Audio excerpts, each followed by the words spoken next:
Now let's ask why many Americans are saying they follow no organized religion. Close to 1/5 of Americans now say that. Young Americans are even less religious. We heard those numbers in our series, Losing Our Religion, and now David Green has been listening to some of the voices behind the numbers. They're the voices of 6 young Americans, 3 young women, 3 young men, all struggling with the role of faith and religion in their lives. We gathered together at the 6th and I Synagogue in Washington, D.C., in many ways a fitting spot. It's a holy and secular place. They have everything from religious services to rock concerts. So we were sitting in a circle at the front of the sanctuary. My name is Miriam Nisley. I'm 29. I grew up in the Chicago area. I was raised Jewish. I consider myself Jewish with a, agnostic leaning bent. Meaning Miriam's not sure she believes in God. Still, she loves going to synagogue. I mean, I realize that maybe there's a disconnect that, why are you doing it if you don't necessarily have a belief in God? But I think there's a cultural aspect, I think there's a spiritual aspect, I suppose. I find the practice of sitting and sort of being quiet and being alone with your thoughts to be helpful. But I don't think I need to answer that question in order to participate in the traditions that I was brought up with. Miriam still feels a connection to those traditions. Not so for Yusuf Ahmad, just to my left in our circle. He's 33 and was raised Muslim. Now Yusuf calls himself an atheist. His doubts really set in as a child. There were stories that he just didn't believe. Here's how he remembers one. Like the story of Abraham, his God tells him to sacrifice his son, and he takes his son to sacrifice him, and he turns into a goat. I remember growing up when I was in 5th, 6th grade, I'd hear these stories, and I'd be like, that's crazy. Why would this guy do this? Just because he heard a voice in his head, he went to, sacrifice his son, and it turned into a goat. There's no way that this happened. You weren't believing that? Yeah, I wasn't buying it. And today, if some guy told you that I need to sacrifice my son because God told me to do it, he would be locked up in a crazy institution. So this conversation at the synagogue goes on for 2 hours or so, everyone getting to know details about one another. Kyle Simpson, a 27-year-old from Iowa, has this tattoo on the inside of his left wrist. It says Acruce Salus, and Latin for salvation from the cross, which is a little troublesome now when people ask me, and they're like, I tell them, and they go, oh, so you're a Christian? And it's kind of like, well, I don't know. Maybe. Yeah, so I try to skirt the issue now, and they're like, oh, what's that mean? It's like, oh, it's Latin for I made a mistake when I was 18, just to kind of avoid the topic. Do you regret it? I mean, would you get rid of the tattoo?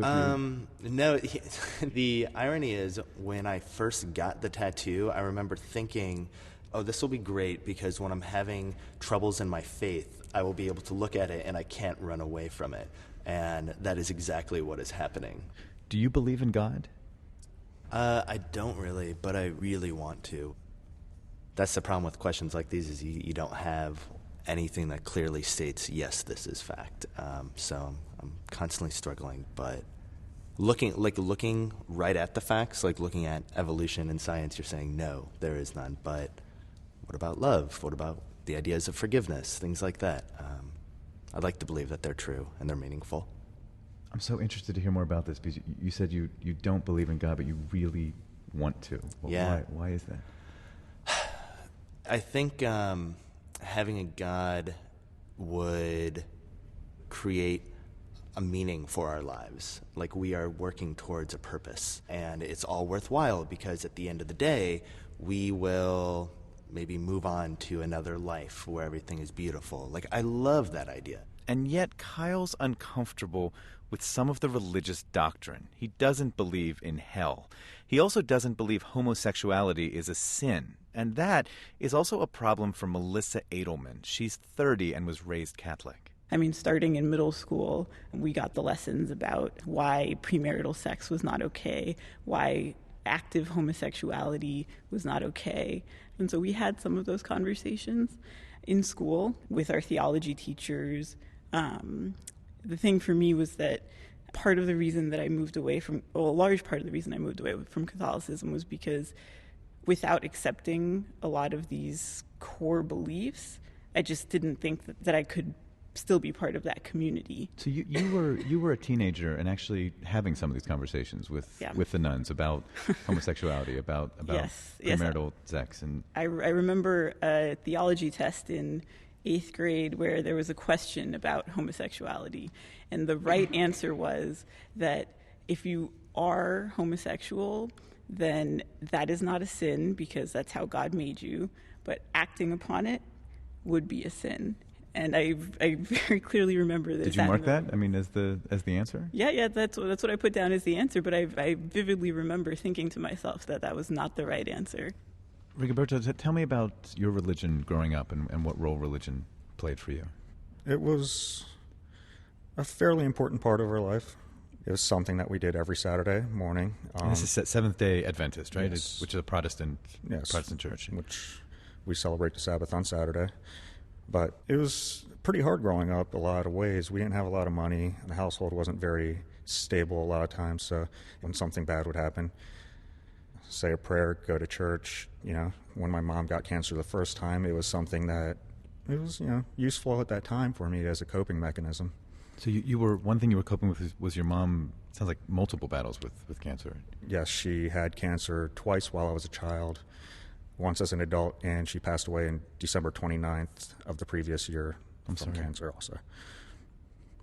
And not the only struggle. I mean, it sounds like there were other things in your life that really required coping for you. Yeah, while I was younger, my father drank a lot. There was abuse in the home. My brother committed suicide in 2001. So at some point you start to say, why does all this stuff happen to people? And if I pray and nothing good happens, is that supposed to be I'm being tried? I find that almost kind of cruel in some ways. It's like burning ants with a magnifying glass. Eventually that gets just too hard to believe anymore. That last voice is 30-year-old Rigoberto Perez, and he shares something with 23-year-old Liz Reeves. Both of them have views on religion that were shaped by tragedy. I had a brother pass away to cancer, and I wanted so badly to believe in God and in heaven, and that's where he was going and all these things, and I wanted to have some sort of purpose and meaning associated with his passing. And ultimately, the more time I spent kind of thinking about it, I kind of realized that the purpose and meaning of his life had nothing to do with heaven, but it had to do with kind of how I could make choices and pursue things in my life that give his life meaning. 6 young Americans talking to us for our series Losing Our Religion, and we'll hear more from this group later in the week. Tomorrow, a story from one of our correspondents, Barbara Bradley Haggerty. She'll dig deeper into this link between faith and tragedy. That's NPR's David Green, right here on Morning Edition from NPR News.